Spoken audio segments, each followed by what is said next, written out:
Oil pulling அது எப்படி பண்ணுறது? காலையில் எழுந்ததும் எதுவும் சாப்பிடாமல் இதயம் வளத்தை வாயில ஊத்தி நல்லா கொப்பளிக்கணும், அப்புறம் அதை துப்பிடணும். இதுதான் ஆயில் புல்லிங்.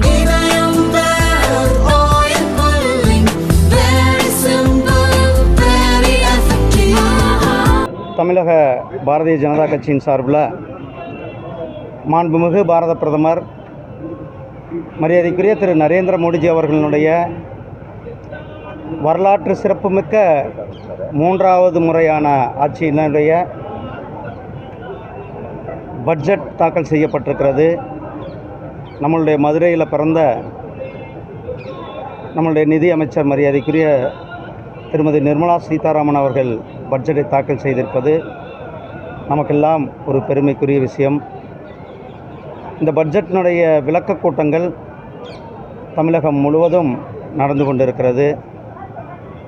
இந்த பட்ஜெட் 2047க்கான பட்ஜெட்டுக்கான அடித்தளமான பட்ஜெட்.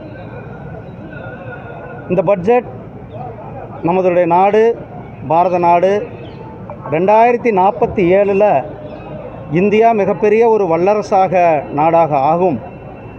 அதற்கான அடித்தளமிட்டிருக்கின்ற பட்ஜெட் ஏதோ ஒரு வருஷத்துக்கான பட்ஜெட், 2 வருஷத்துக்கான பட்ஜெட் அல்ல. அடுத்த 25 ஆண்டுகளான ஒரு மிகப்பெரிய ஒரு தொலைநோக்கோடு தயாரிக்கப்பட்டிருக்கின்ற இந்த பட்ஜெட்டினுடைய மிக முக்கிய சாராம்சம் உங்களுக்கு எல்லோரும் தெரியும். 12 லட்சம் ரூபாய் வருமானம் வரலும் சம்பாதிக்கிறவங்க அவங்களுக்கு எந்தவித டேக்ஸும் இல்லை, முழுமையான வரி விலக்கு கொடுக்கப்பட்டிருக்கிறது. அது ஒரு நடுத்தர மக்கள் அல்லது ஒரு மாதம் ஒரு 1 லட்ச ரூபா சம்பாதிக்கிறவருக்கு ஒரு மிகப்பெரிய ஒரு ரிலீஃபாக 12 லட்சம் ரூபாய் வரலும் வருமான வரி விலக்கானது கொடுக்கப்பட்டிருக்கிறது. தமிழகத்தை பொறுத்தளவுக்கு பல்வேறு வளர்ச்சி திட்டங்களுக்கான நிதியானது ஒதுக்கப்பட்டிருக்கிறது. ஒவ்வொரு துறையும் அதற்கான நிதிகளை ஒதுக்கி கொண்டிருக்கிறார்கள்.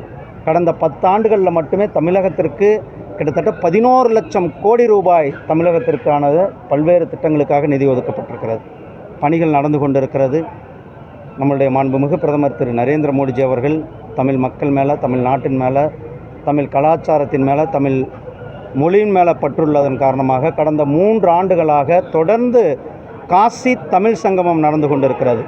நேற்றைக்கு முன்தினம் காசியில் மிக சிறப்பாக பிரம்மாண்டமாக காசி தமிழ் சங்கமத்தை உத்தரப்பிரதேசத்தினுடைய முதலமைச்சர் மரியாதைக்குரிய திரு யோகி ஆதித்யநாத்ஜி அவர்கள், மரியாதைக்குரிய திரு தர்மேந்திர பிரதான்ஜி அவர்கள், நானும் அங்கு கலந்து கொண்டு காசி தமிழ் சங்கத்தினுடைய 3ஆம் பதிப்பை தொடங்கி வைத்திருக்கிறோம்.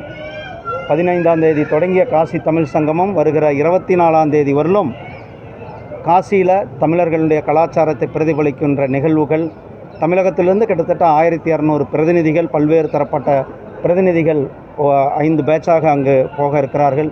ஒரு மிகப்பெரிய கலாச்சார பிணைப்பு காசிக்கும் தமிழ்நாட்டிற்கும் உள்ள ஒரு பிணைப்பை மேலும் வலுப்படுத்தும் விதமாக ஒரே நாடு உன்னத பாரதத்தின் கீழே இந்த காசி தமிழ் சங்கமம் நாம் நடத்தியிருக்கிறோம். சார், நிதியை கொடுக்காம பிளாக்மெயில் செய்கிறதாகவும் தமிழர்களுடைய தனிக்குணத்தை டெல்லி பார்க்க நேரிடும் அப்படின்னு முதல்வர் பேசியிருக்கிறாரு.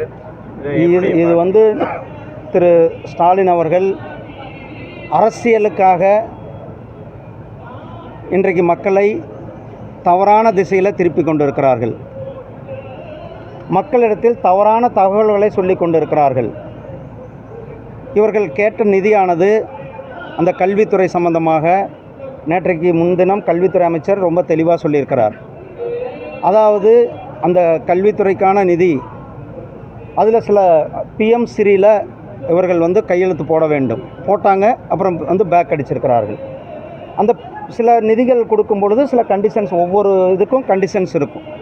இந்த PM ஸ்ரீலா போடும்போது நீங்கள் புதிய கல்விக் கொள்கையை ஆதரிங்கள், நாங்கள் உங்களுக்கு முழுமையான ஒத்துழைப்பு தருகிறோம், எந்த இடத்துலையும் கூட நாங்கள் தமிழ்நாட்டுக்கு நிதி கொடுக்கவில்லை, நம்ம முழுமையான ஒத்துழைப்பை கொடுக்குறோம் என்பது தான் நேற்றைக்கு முன்தினம் நானும் அங்கே இருந்தேன் காசியில். நேற்றைக்கு முன்தினம் மரியாதைக்குரிய திரு தர்மேந்திர பிரதான்ஜி அவர்கள் சொன்னது. அதை இன்றைக்கு திசை திருப்பும் விதமாக ஏதோ நாமெல்லாம் 1965 இல்லை, இப்போ இருக்கிற மக்கள், அது குறிப்பாக தமிழக மக்கள், தமிழக இளைஞர்கள் மிகவும் ஒரு ப்ரொக்ரெசிவ், ஒரு முன்னேற்றத்தை, ஒரு வளர்ச்சியை எதிர்நோக்குகிறவர்கள். ஏதோ இவர்கள் 1965 மொழியை வைத்து அரசியல் பண்ணுகின்ற அந்த சூழ்நிலையெல்லாம் இப்பொழுது நடக்காது. தமிழுக்கு இவர்கள் செய்த நன்மை விட பல மடங்கு நன்மை செய்து கொண்டிருப்பவர் மாண்புமிகு பிரதமர் திரு நரேந்திர மோடிஜி அவர்கள். யாதும் ஊரே யாவரும் கேளீர் என்று ஐநா சபையில் முதல்ல முழக்கியவர் நம்முடைய மாண்புமிகு பிரதமர் அவர்கள். அதே போல் கிட்டத்தட்ட 35க்கும் மேற்பட்ட வேற்று மொழிகளில் நம்மளுடைய திருக்குறளை மொழிபெயர்த்து உலக நாடுகள் முழுவதும் கொண்டு சென்றது. நம்முடைய பாரதிய ஜனதா கட்சியினுடைய தேசிய பாரதிய ஜனதா கட்சியினுடைய அறிக்கையில் நாம் சொல்லியிருந்த விஷயம், திருவள்ளுவருக்கு உலகம் முழுவதும் கலாச்சார மையங்கள் அமைக்கப்படும்னு சொன்னிருந்தோம். அது சொல்லி 4 மாதம் தான் ஆகுது. கவர்மெண்ட் வந்து 4 மாதத்துலேயே கிட்டத்தட்ட 5-6 நாடுகளில் திருவள்ளுவருக்கு கலாச்சார மையங்களை அமைத்து தமிழுக்கு பெருமை சேர்த்து கொண்டு இருக்கிறோம். காசி தமிழ் சங்கமம், சௌராஷ்டிரா, மதுரையில் இருக்கோம், சௌராஷ்டிரா மக்கள் அதிகமாக இருக்கின்ற அந்த பகுதி, சௌராஷ்டிரா தமிழ் சங்கமத்தை நடத்தி இருக்கிறோம். அதே மாதிரி பொங்கல் விழா ஒவ்வொரு ஆண்டும் மாண்புமிகு பிரதமர் திரு நரேந்திர மோடிஜி அவர்கள் கலந்து கொண்டு நம்மளுடைய தமிழர்களுடைய ஒரு தொன்மையான விழாவில் கலந்து கொண்டு, ஜல்லிக்கட்டு உங்களுக்கு தெரியும், நம்ம மதுரைனாலே ஜல்லிக்கட்டு தான் நமக்கு எல்லாருக்கும். ஜல்லிக்கட்டு இதே திமுக இதே காங்கிரஸ் அதை வந்து ஜல்லிக்கட்டுவை அதை மூடுவதற்கு, ஜல்லிக்கட்டை நிறுத்துவதற்கான வேலைகளை செய்தார்கள். நாம் சட்ட ரீதியாக நம்முடைய மாண்புமிகு பிரதமர் திரு நரேந்திர மோடிஜி அவர்கள் இருந்து ஜல்லிக்கட்டை நமக்கு மீண்டும் கொடுத்தது நம்முடைய பிரதமர் திரு நரேந்திர மோடிஜி அவர்கள். அதனால் தமிழ்நாட்டு மேலே அதிகம் பற்று நமக்கு இருக்கிறது, தமிழ் மக்கள் மேலே அதிக பற்று நம்முடைய பிரதமர் திரு நரேந்திர மோடிஜி அவர்கள். சம்ஹார சிக்ஷா நிதி தான் வந்து தமிழ்நாடு அரசு கேட்குறாங்க, பிஎம் ஸ்ரீ நிதி அப்படிங்கிறது வேறு ரெண்டுமே தனித்தனி இல்லையா பாருங்கள், பிஎம் ஸ்ரீ நிதின்றது நான் இந்த நிதியும் இது ஒரு அமைச்சகத்தில் பல்வேறு இது சொல்கிறாங்க. நீங்கள் புதிய கல்விக் கொள்கையில் என்னங்க பிரச்சனை? புதிய கல்விக் கொள்கை நம்மளுடைய இளைஞர்களை உலகளவில் உலகளவில் போட்டி போடுகிற இளைஞர்களாக மாற்றுறது தான் புதிய கல்வி. ரெண்டாவது, புதிய கல்விக் கொள்கை என்ற மிக முக்கிய சாராம்சம் ஆரம்ப கல்வியில் தாய்மொழி கல்வியை ஊக்குவிக்கிறது தான் நம்மளுடைய புதிய கல்விக் கொள்கையுடைய மிக முக்கியமான நோக்கம். புதிய கல்விக் கொள்கை ஏதோ ஒரு நாளில் 2 நாளில் கொடுக்கல.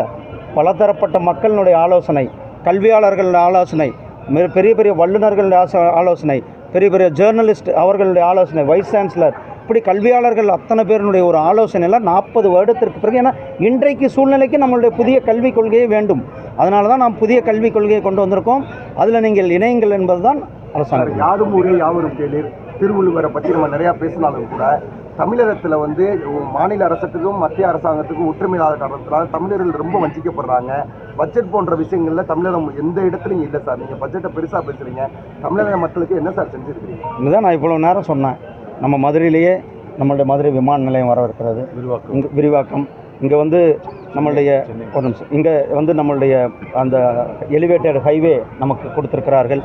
சென்னை விமான நிலையம், திருச்சி விமான நிலையம், இது போக இண்டஸ்ட்ரியல் காரிடார் மதுரையில் இருக்கிறனா Madurai to Kollam industrial corridor, Chennai to Bangalore industrial corridor, Chennai to Visakhapatnam, மதுரையிலிருந்து பெங்களூருக்கு வந்தே பாரத் ரயில், சென்னையிலிருந்து மதுரை வழியாக கன்னியாகுமரிக்கு வந்தே பாரத் ரயில், இப்படி பல நான் சொன்ன ரயில்வே நிலையங்களுக்கு மட்டுமே, ரயில் நிலையங்களினுடைய மேம்பாட்டுக்கு மட்டும் தமிழ்நாட்டில் 77 ரயில் நிலையங்களை சிறப்பு ரயில் நிலையங்களாக, நம்மளுடைய மதுரை ரயில் நிலையமும் அதில் ஒரு ரயில் நிலையம், கிட்டத்தட்ட 6000 கோடி, அதாவது யூபிஏ கவர்மெண்ட் இருக்கும் பொழுது 2009லேருந்து 14 அந்த 5 ஆண்டுகளுக்கு அவர்கள் கொடுத்த தொகை ரயில்வேக்கு மட்டும் வெறும் 800 கோடி ரூபா தான். ஆனால் நம்ம இந்த நிதி போன நிதியாண்டில் 6000 கோடி, இந்த நிதியாண்டில் 6000 கோடி கொடுத்துருக்கோம். நம்மளுடைய பாம்பன் ரயில் நிலையம், அதே மாதிரி ராமேஸ்வரம் ரயில் நிலையம், சென்னை எழும்பூர் ரயில் நிலையம், இது எல்லாம் சென்னை எழும்பூர் ரயில் நிலையத்துக்கு மட்டும் 800 கோடி ரூபாய் நிதியில் பணியானது நடந்து கொண்டு இருக்கிறது.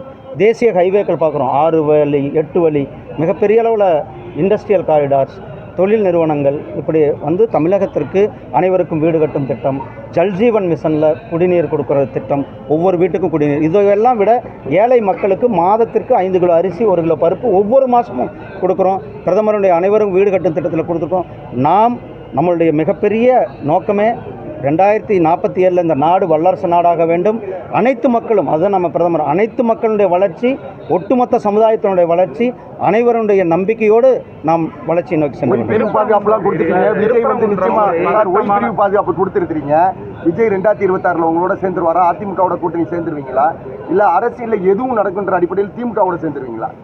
அரசியலை பொறுத்தளவுக்கு, கூட்டணியை பொறுத்தளவுக்கு எங்களுடைய தேசிய தலைமை அவர்கள் வந்து சரியான நேரத்தில் சரியான முடிவை எடுத்து எங்களுக்கு அறிவிப்பார்கள். அதை நாங்கள் எக்ஸிக்யூட் பண்ணுவோம்.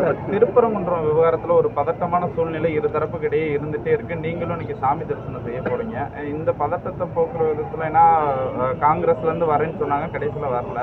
மத்திய அமைச்சராக நீங்கள் போகிறீங்க. சாமி கும்பிட போகிறதப்பா, சாமி கும்பிடுறது என்னுடைய வழிபாட்டு உரிமை. உங்களுக்கு தெரியும், வெற்றிவேல் யாத்திரை தமிழ்நாடு முழுவதும் நடத்தி நாம் ஒவ்வொரு அறுபடை வீடுகளுக்குமே நான் போய் அந்த வேலை கொண்டு போய் சமர்ப்பித்து வெற்றிவேல் யாத்திரை நடத்தினேன்.